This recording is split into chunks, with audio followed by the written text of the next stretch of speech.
Ooh, that goes like way, way, way past the line of instigating drama for the camera. Hey guys, it's Jordan Sparks. Welcome back to my channel. First off, before I even start this video, I do apologize if I'm not like 100% today because it has been like the most stressful week of my life. It's just been one mental breakdown after another, and but I needed to film, need to get back to the grind. So today we are going to be reacting to Camryn Bridges spilling all the tea about her experience on Dance Moms.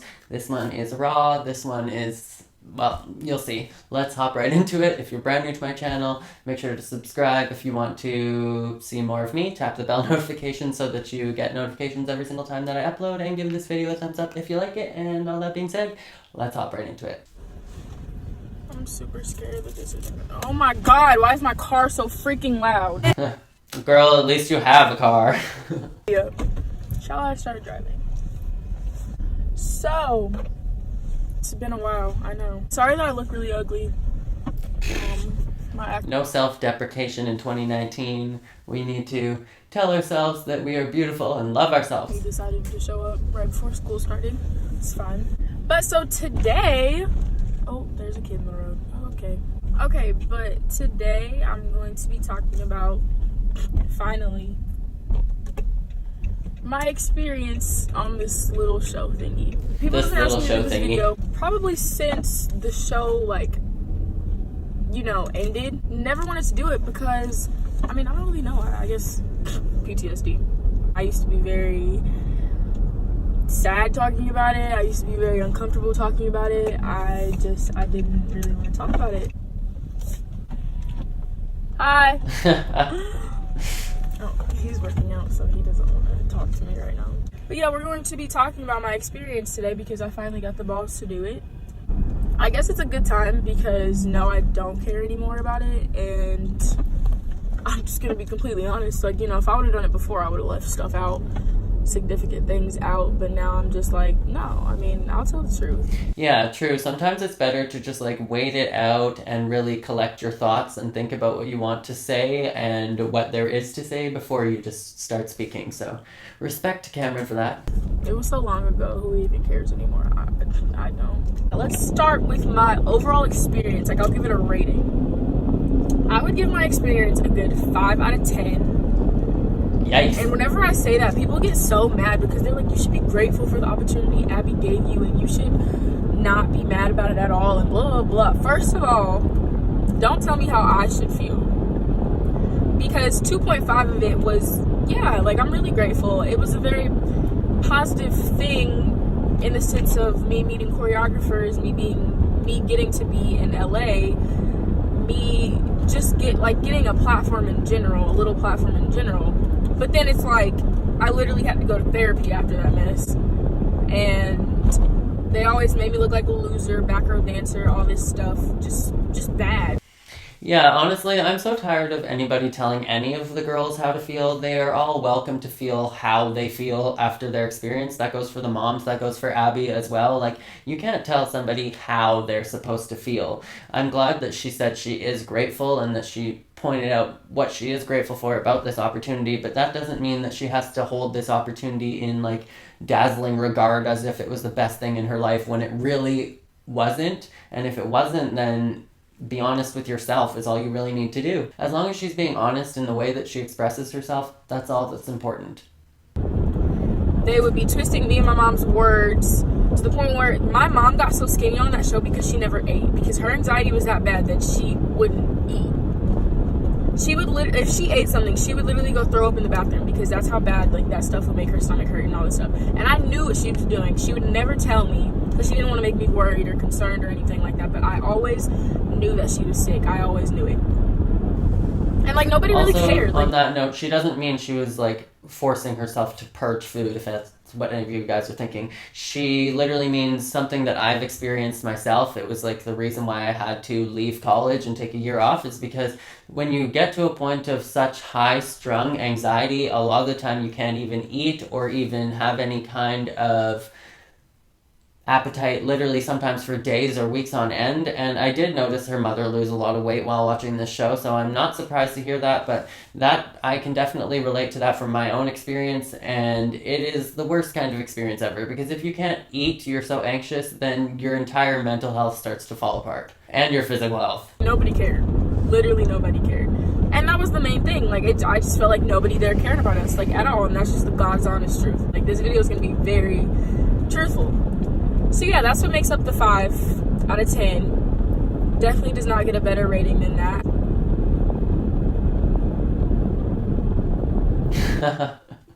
Me, I always get nervous when I see a cop, even when I'm not speeding or doing anything illegal. Okay, we're good. Next, I'll go into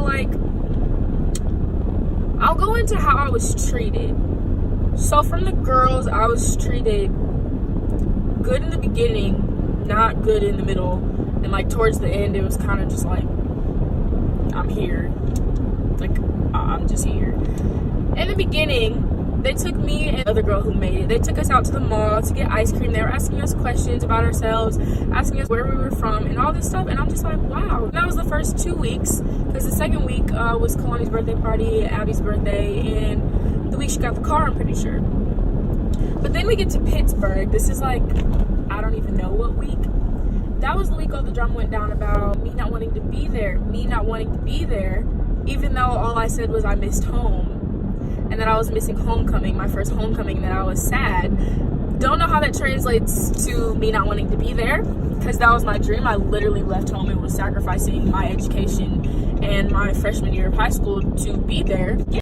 That was literally, I remember that episode, and that was literally stressing me out to watch. Like, I would have been having a panic attack if I was in Camryn's position, being singled out in front of everybody about that. And to have everybody saying that you're feeling one thing, like, again, this is people putting words in her mouth, like, you said this and you said that, when she literally didn't say that. Yeah, I was sacrificing at that point too, because school wasn't the same at all. Like, I was not learning as much as I should have been.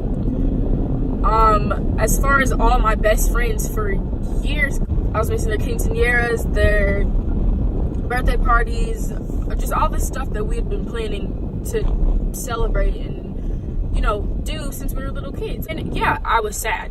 Like, who's gonna be happy about it? But at the same time, I was happy to be there. Nobody ever said that I didn't want to be there dancing, because I did. Like, I was so happy to be there dancing. So after I was saying that I missed them and all that stuff, the next week, Abby gives me a solo and saying, well, your solo is inspired by you not wanting to be here. And I'm just like, oh. So at that moment, I feel like what she was probably expressing in the time is that she was torn. She really wanted to be there. She was living out her dream, but at the same time, she was missing all of this stuff back home. And there's nothing wrong with feeling like you're missing out because you chose a different opportunity. It's just the opportunity that she chose to roll with. But that doesn't mean that she doesn't want to be there, or that she didn't want to be there. I don't think that was fair that they singled her out like that. And I was like, okay, so do they not want me here or what? Because never did I say that. And I'm just like, who goes to that extent? And that just broke me, honestly. That broke me. And then all the moms are just fussing. Since I said I never said that, all the moms were like, your kid's calling our kids liars and blah, blah, blah. Just a terrible week. And that was definitely probably my breaking point, like the point where I was like, okay, like, actually, I probably do want to go home at this point. It was too much. I was just like, what did I get myself into at that point? But even before that, they had been like not inviting me to stuff. And, you know, I get it, because it's hard to just accept somebody new into your group. It was just like, I was seeing all the time on Snapchat that when we would all be out of town, like in a hotel somewhere for competition the next day, like they would go out and I wouldn't be invited. So it was just me and my mom for a long time. Like, you know, we would go to the mall, we would go to dinner, we would do all that stuff, since I like didn't have anyone to do that with. And yeah, that was Yeah, that's super harsh. I've heard this from so many different people about dance moms, about how certain cast members would be invited to certain things, and it would be like 2 of the kids are going, and there was only 3 of them there, but they only invited 2 out for dinner, and the third one was sitting back at the hotel by themselves with their mom. Or every single one of the girls goes out, but one person gets excluded and gets left at the hotel. And that's not cool. was basically like the middle-ish, and by the end, like, we had gotten over it, because that honestly like put a dent in things for like 3 weeks. Like, I was like borderline not talking. I was like, well, obviously I can't say anything without it getting switched up, so I was like really not talking. They weren't really talking. They never really said sorry for the situation. And I mean, actually, I had to apologize on camera. That was hilarious. That was not sincere at all. But all that happened, that put a dent in things for a while, and then we kind of got over it. Kind of not, but kind of did. Like, you know, we weren't really like this afterwards, obviously, but we were like, you know, kind of coming back around to being like cordial friends sort of type thing. Which, I mean, we had to, because, you know, we were dancing together and all this stuff. And at the time, like, I was just this little girl who didn't really stick up for herself or anything like that. So, you know, I wasn't gonna like confront them and be like, you know, that's kind of really messed up what you did. You know, I wouldn't do that. That wasn't me. So that was like the middle of things. The end of things. See, I feel like that's typical on a regular TV show, that you would go on there and not know anybody, and you kind of need to get to know the cast and stuff. But I feel like that would be so difficult when you're just jumping into a group that's completely already formed, and they already have the entire core group of dancers, and you're just added to the mix, and then to have everybody questioning whether you even want to be there or not, and instead of having like a sense of camaraderie, that would make it so difficult to dance with that group and go on stage and be like, gonna put my best foot forward. It was like when we broke off from ALDC, and when me and Bryn had that fallout, which was very depressing, because Bryn was like not my only friend, because Nia was my friend too, but like me and her were really close. We would always be in the tumbling room, like after everybody left, and we would just talk about a lot of stuff. Not really talk about a lot of stuff, we would just talk in general, you know? So she was a good friend. And then I had Nia. We would go to the Grove a lot, the mall a lot, all that stuff. Kendall and Kalani, no, I was never close to them. People always ask me that. I was never close to them. It was really just Nia and Bryn. And even sometimes I didn't really feel like we were, like, they didn't really care. It started to get a little out of hand when they started focusing on the drama between the kids in season 7. Like, that was a bit much for me. Like, we didn't need to see that whole fight between Camryn and Bryn played out on TV. Like, that's just not a good message to be sending out for kids. Either. It was just a very, like, tough situation. Because, you know, when you leave all your good friends and all of your people back home, your family and stuff, then you go to a situation where it's like, oh, they were nice in the beginning and I was so excited, and then it's like, oh, well, dang, like, I got fooled, I got played.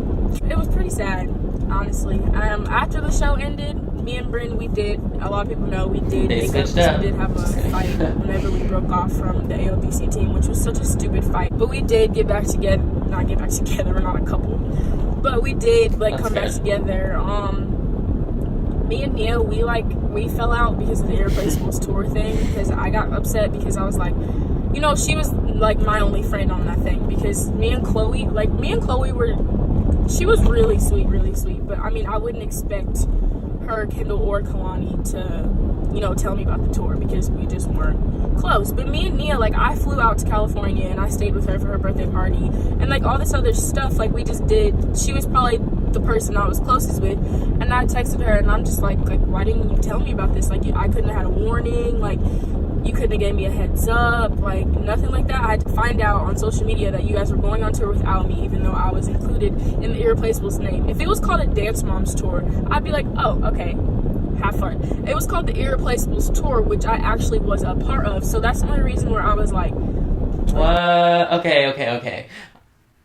I know that everybody has their own opinion as to whether or not Camryn should have been on the Irreplaceables tour, or whether Nia should have been doing the whole Irreplaceables tour, or whether it should have been, who should have been, or whether it should have even happened at all. But to hear about it on social media, to be one of the only people that's left in that group of dancers, and then they didn't even tell you, like, not a single mom like called your mom and told them that they're going to be doing a tour, like, that's kind of a slap in the face, in my opinion. Oh, okay, have fun. It was called the Irreplaceables tour, which I actually was a part of, so that's the only reason where I was like dang, you know, that's kind of messed up. I would expect it at least for her to, you know, like, give me a warning. So that's why I was upset, and that's kind of why we fell out. I won't go like too too deep into that. But I mean, like, you know, I still have love. I feel like me and Kendall straight up just, I'm just gonna go ahead and say it, like, we straight up just didn't like each other while we were on the show. Just straight Savage. up gonna say it. Even though we don't even talk, our relationship now, I would say, is better than it was on the show. Like, now, she'll Snapchat me occasionally. She'll be like, I miss you and all this stuff. Kalani, I have not talked to her in like 2 years. Wow. Since the show ended. Me and her never really had a relationship at all. So yeah, those were our relationships and stuff that happened and all that. About the show being scripted. The show is not scripted, but it is very heavily edited and very heavily produced. Meaning, if all the moms were sitting upstairs or sitting in California in this case, outside, the producers would really be like, no, I'm getting in front of you, so don't even. Producers would be like, they told my mom one time, I remember, they'd be like, Camille, if you don't fight, because she was over fighting. I mean, I know that's what the show is, but like, straight up, she was like, okay, like, my mental health right now is trash. Especially if you literally can't even eat because your mental health is so much on the fritz. Like, the last thing that you want to be doing is getting yourself in between an argument or like forcing out an argument when it's not even real. Like, she was just like, I need a break for a little bit. So she would just sit there and not say anything so her words wouldn't get twisted or anything like that. And the producer straight up was like, Camille, if you don't talk, if you don't fight, you're not getting a check this week. And she was just like, you're not getting a check. So, like, it was stuff like that. Like, the producers were definitely mean sometimes, and they were the biggest freaking, what's the word I'm looking for? Instigators. The biggest freaking instigators ever. So some of the times, the fights would just be between the moms. Like, they'd be like, let's just, you know, get a check today. Let's not even have the producers say anything. But most of the time, it would be the producers like, did you hear said this? Did you hear Camille did this? Did you hear that her kid did this? All that types of stuff. Just winding them up for no. I think that there's a consensus out there that we all know that Dance Moms isn't scripted at this point, because pretty much everybody has come on record and said that the show is heavily produced and heavily edited, but it's not scripted. There might have been a couple scripted moments in terms of the kids' interviews back in like season 1 and 2, but that's it. For no reason. And I get that's the show. Like, I get that now. But like back then, I'm just like, what are they doing? Like, just an innocent kid. I was such an innocent kid, and I didn't know what to do. I did not know what to do. So it is very heavily produced. Now, edited, oh my god. They can edit anything. They can edit what you say. They can edit where you are in something. They can edit anything. They can make anything look any way they want it. And so often they literally just will like cut they'll be like in the middle of an interview and then they'll cut to some other footage of dancing with a voiceover over it so that they can just use you talking from literally anywhere at any point during filming, so that they don't have to use what you actually said in that moment. They can just use bits and pieces of what you said to carry on their narrative. Basically. So yeah, that's producing and editing. Here's a question I get a lot. Is Abby really that mean on camera?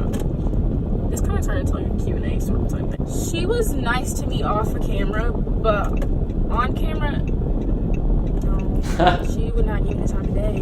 Well, she gave me. See, when I met Abby in person, she was actually really sweet. She just insisted that I share her post about her legs and feet workshop that she was doing in Toronto. If I wanted a picture, I had to do the work. Time of day, it was just always something negative. Just always something negative. On camera, she's like, you suck. You're freaking terrible. Your feet are absolutely horrible. One time she told me that the bottom of my feet looked weird because, like, the top of my feet were brown and the bottom were white, and none of the other people's were like that. And she was like, it looks weird on the Marley. And I'm just like, I'm sorry, I'm black.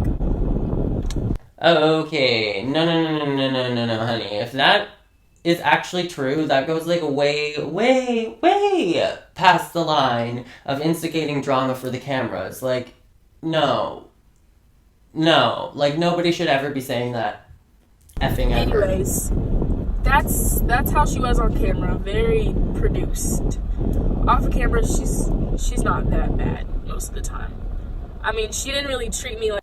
That's way far past produced. That's not okay. I mean, she didn't really treat me like she treated the other girls because she had known them for longer, but like, yeah. That was just her. I mean, I guess while we're here, I guess I can tell you guys about why that little fight with Bryn happened. It was because me and Brandon were at a sleepover one time, and I was on the phone with somebody, and I guess she heard something, because I don't remember saying it, but this is when we broke up. When we broke up. So of course the producers are like, what happened? Like, it wasn't even that big of a deal. I don't even think Brandon was trying to tell on me or anything, but I guess I said something, and so she told her mom, but the producers found out. So like, Brandon's mom called Kira on camera, because we were in 2 different places. Like, this is when we were the Irreplaceables, and then they were still ALDC. So we were in 2 different places. Then Kira gets word, and she decides to say on camera whatever I said on the phone with a friend at the time, when me and Brandon had the sleepover. So my mom goes into the room, and she like asks me, she's like, did you say this? And I was like, no. Like, what? No, I didn't say that. And she's like, okay, just making sure. And then after that, she went off on Kira, like off, because it's a topic that you just don't talk about. First of all, on camera, and second of all, like, it's just immature. Like, why would you ever like try to hurt a kid like that? Because it's just something that you don't talk about. Okay.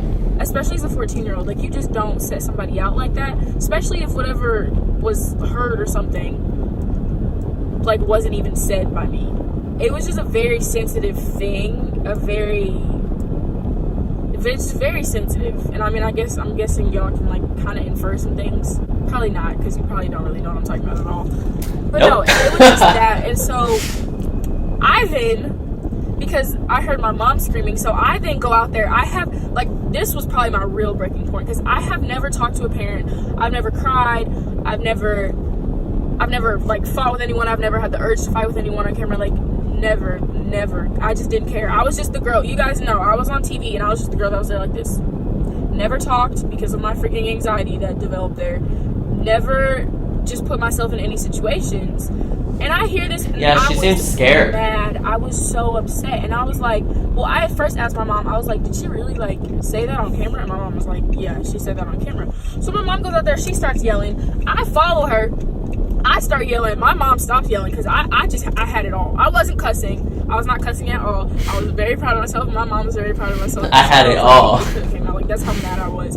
But no, literally, I was in Kira's face. She didn't say anything, yelling. I was like, you think you're so much better than everyone, but you're not. And I'm crying, yelling, because I'm just so frustrated. Then I walk outside with the bodyguard. The bodyguard has to like stop me, because I literally was about to be gone. I was leaving. I was done. I was so done. So I mean, I don't know why she would do that to me. She's never like me either. I don't know why. Yeah, that's messed up. Like, regardless of what it was. Something like that. We all went to Disney World, and she was so sweet to me. So sweet to me. And I'm not the kid to go off on an adult. Like, that's just rude. But it's like, she had been putting me down week after week after week after week after week. And my mom's just fighting with her, and she's not understanding. Like, it's not cool. So I'm like, maybe if she hears how hurt I am and like how over it I am, maybe she'll stop. And she did. She did. So Fair. After all that, I had texted Brandon, and I was like, wow, I trusted you, and we were such good friends, and I don't even know what I said on the phone, or I don't even know if I said that, and blah, blah, blah. And I'm like, this is just stupid. Like, this is what I'm talking about. Like, this is why I don't trust anybody here. It was just a whole bunch of stuff I was saying, and I was just going off. And then she screenshotted that, posted on Instagram, showing me cussing and all that stuff. And then, of course, people were like, oh my God, she's so bad. So then me and Brandon were bad. We were going back and forth, and then like social media knew, and social media was confused. Everybody was just so confused. I was even confused. I'm like, what? And then Ashley goes on talking about I assaulted her at a dance competition, and I called Brandon a B word and all this stuff, and I'm just like, I'm so over it. I was so over it. Too much drama. It was so dramatic and hectic and just as I sip my tea. Extra. Like, at that point, I was like, I cannot wait to go home. I cannot wait. Cannot wait. It was a lot. And I told y'all this would be very truthful. It was a lot to. Like, I gotta say, swear on my life, I wouldn't be able to handle, like, 1 week on Dance Moms. Not only would I not be able to handle learning a solo in 48 hours and performing it on stage without having, like, 17 mental breakdowns per day, but I couldn't be on screen expected to, like, argue with absolutely everybody on a daily basis. Like, that just doesn't work with my soul. That whole fight was so stupid. I wouldn't say we're friends right now. We're just, like, you know, very cordial, you know, like, very cordial. And she's always been like a good friend to me, so I don't really have much to say about her. Like, she was nice. Nia was nice too. It's just we fell out too, and that's sad. So yeah, I mean, that was basically, this road is so freaking bumpy. The real reason I probably did this video today is because I'm grounded and I want to get away from home. But no, now I am I'm grounded and I wanted to get away from home. Okay, when I was grounded in high school or junior high, the only thing that I was allowed to do was take my little brother out for a walk or take the dog for a walk if I brought my little brother with me. I definitely wasn't allowed to drive around in my car and go to Starbucks and have my phone and all of that. Definitely not. So what kind of grounding is this? And what did you get grounded for, Camryn? very much more confident. I don't take BS from anybody. I found myself, and I'm just a whole different person now. If I did Dance Moms over, it would just be way different. Not saying I want to do it again. I don't want to be on there with a whole bunch of minis. I definitely know my worth as a person now. And it did take some years. It's been like 2-3 years. And then people always talk about how I never really talked, how I was like irrelevant on that show. And I agree. I literally was, because I didn't know what to say. Like, I was so anxious. I didn't know. I didn't know what to do. Girl, you weren't irrelevant. I can understand that she feels like she was too shy and not herself while she was on screen, but like, she showed her true colors in her dancing, and like, her talent speaks for itself. It's a question people ask me too. I mean, might as well just throw it in here. People ask me if I watched the new season, and no, I do not. But I have met some of the little girls that are on that show. Like at Dancerpalooza, I met what's her name, Giannina, and she is the sweetest little girl ever. Like, I love Gia. Oh my god, I can't believe I'm meeting you right now. And I'm like, you're so cute. She's so good too. Like, let me just tell you, she's very versatile. I feel like, I don't really know who else is on the show, but I feel like she's definitely one of the best. My roommate, we roomed with Camryn Smith. I love her and her mom. I met, who else did I meet? Well, we wish she was on the show more. I don't know Ellie. The boy is so tall. Like, we took a picture and he's like, who else? Oh, Hannah. I met the little girl Hannah. She's hilarious. Oh, I love Hannah too. She stays there and smiles. She's so pretty. Yeah, so I don't really watch, but I have met them, and they're so sweet. I hope they don't go through passing on the torch. And I hope they already know their self-worths and stuff, and I hope that their moms are helping them through that. But it's not like my mom didn't. It was just very hard. But I hope that they have support, and I hope that Abby is not really doing anything to them. I hope that they're all friends and they're all getting along. That is a big thing. And let me just tell you, if you are in a situation that you are not comfortable in, get out of it. If you're in a situation where your mental health is freaking terrible, get out of that situation. Like, no matter what, just get out of the situation. Okay. Like, only reason me and my mom stayed is because... That's literally what I'm dealing with right now. I'm just like, how much longer can I stay in the same situation where my mental health is just deteriorating on a daily basis, and I literally can't handle it anymore, and I could just pack up and leave, and then that would solve so many problems. So thank you for that wisdom, Camryn. Wisdom from a 17-year-old. I'll take it.